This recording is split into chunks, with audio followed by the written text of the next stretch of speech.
Kill La Bill is an action comedy designed to teach you how to not wear clothes. We follow Belle Daphnie on her journey to recruit maidens by stripping them of their bathwater to revive the Queen of England. So if you've seen part 1 of Dumb Jokes and the Degeneracy of Kevin Spacey at Nickelodeon's Kids' Choice Awards, welcome back. If you're viewing this series for the first time, that's alright. You'll just be more confused than a mortician that was charged for assault. Previously on Two Piece, 2 squirrel girls fight over who's got the best drip. Mako's dumb as hell. Her family consists of EDP, pervy kid next door, and a dog that probably dry humps everything at night. Satsuki is...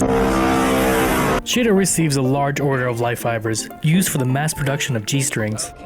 It has the power to hold any scent on such a small piece of thread. I'm talking any scent. Farts, sharts, the list goes on. With this, she plans on distributing it to adult creators everywhere to run her undergarment monopoly. Victoria's Secret? Nah, more like Victoria's Scent.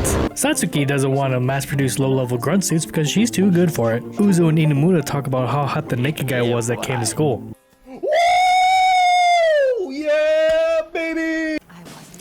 Satsuki is worn out and drained from wearing her OnlyPants uniform. Taking a punch in both mouths will do that to you. Uzu tries to sneak up behind Satsuki on her tea time, but her observation riz is too nice.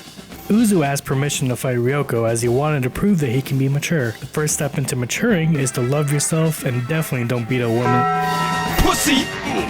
We get a flashback of when Uzu was in middle school, Kevin Spacey, right? Back in the day, he tries to go against Satsuki. She uses her ASMR VTuber technique on the squad. It was super effective. Uzu laughs saying that shit won't work on him since he likes sliding on his daddy's pole. He tries to peg her, but she hits him with the pimp game. Ryuko goes back to school, but Uzu's waiting for Ryuko at the gym.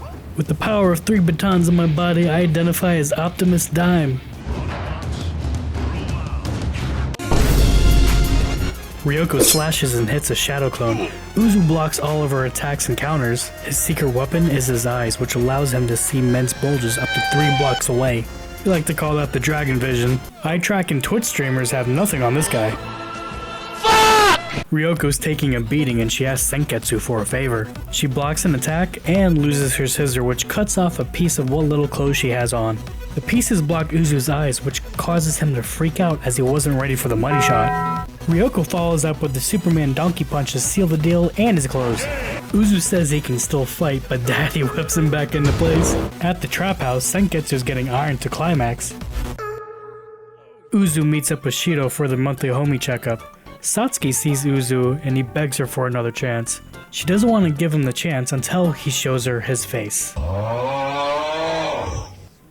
Ryuko is woken up to be challenged again, this time in private. Senketsu warns Ryuko to watch out. She goes for the money shot tactic again, but fails miserably. We take a look again and my man's got no eyes. Kogumi presses Ryuko. He can smell her sweat, taste her feet, feel everything around him, and it's sweet. Sealing his eyes shut boosted his affinity with the Goku uniform, allowing him to become truly terrifying. Stevie Wonder knocks her long john far out of reach, but she snags it back with her thread and tries a sneak attack. Toph dodged the attack and proceeded to falsely accuse Ryuko all over her Twitter feed. Luckily, the Goku uniform overheated and Ryuko escaped.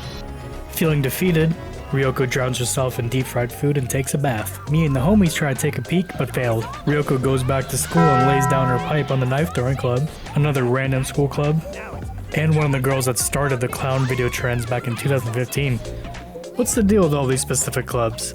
Mako explains that they're all in the aerobics club but split apart to create their own, in order to try to take Ryuko down. Since only club presidents can get 2-star uniforms, whoever defeats Ryuko will jump to a 3-star uniform. Wait, Mako said something smart for once? After hearing this information, Ryuko starts the fight club. Here are some of the rules. You can't talk about Rule 34. Whoever loses is forced to watch VTubers 24/7 for the remainder of the school year. Don't let Mako talk, and kill Paimon. Satsuki acknowledges her attempt to start a club and allows it.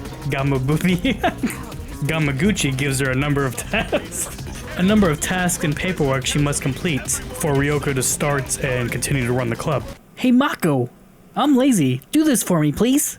Ryuko starts promoting her club and takes down the first group. Next, she starts going ham on every club she runs into. With Fight Club's newfound success, Mako's family gets out of the trap house. Better ingredients, better pizza, better bitches, better money, my clothes better, my shoes better, I work harder. Fuck Little Caesars, fuck Domino's. Ryuko goes against more clubs, Mako actually does her job. They upgrade their mansion again, but the family slowly drifted apart with this wealth.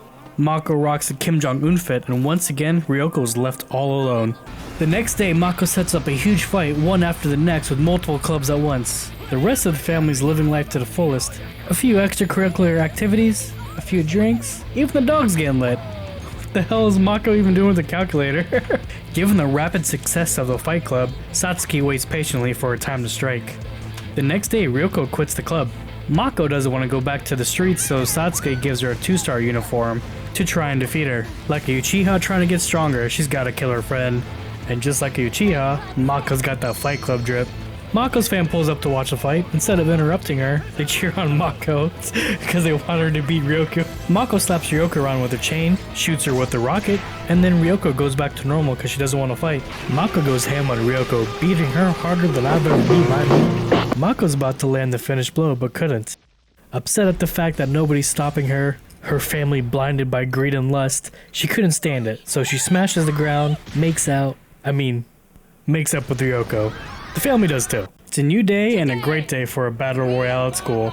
Student council system gets a restart. All students just need to survive for 7 days. They can do whatever they want, attack each other, hold secret meetings, fan meetups, backstabbing, name-calling, Christian crusades, school shootings. Oh wait, they're not American. Anything goes. As long as they make it back to the schoolyard at the end of those 7 days, the winner gets to smell Satsuki's foot. Satsuki blocked herself with a force field of swimsuits. Someone said they like Blazed Donuts by Ace, and the whole courtyard erupts into madness. Hey, it's a mob of shadow clones. Everyone in the city's going at it. Meanwhile, at the trap house, Mako's fam's just chilling, relaxing. Mako thinks of it as a little mini vacation. You know what, this is all just boring exposition. Let's just kinda skim past this. Mako find all Ryuko's past? Damn, that sucks. Better hoping to find something, but never learn anything. Good guys. As they push a scooter along the road, Gambabubi pulls up. He offers them a ride since they're still students. I usually skip this part. While driving, they're ambushed by the Mad Max Club. Gambabubi got hit by a blue shell and crashes the car.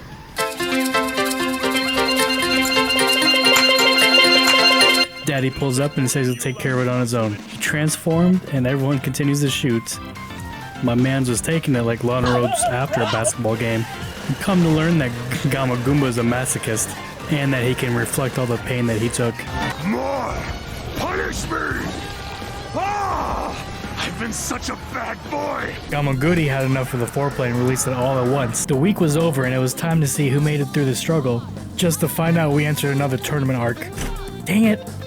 Alrighty everybody, appreciate you sticking around. This is the end of part 2. Let me know what you liked and what you didn't like.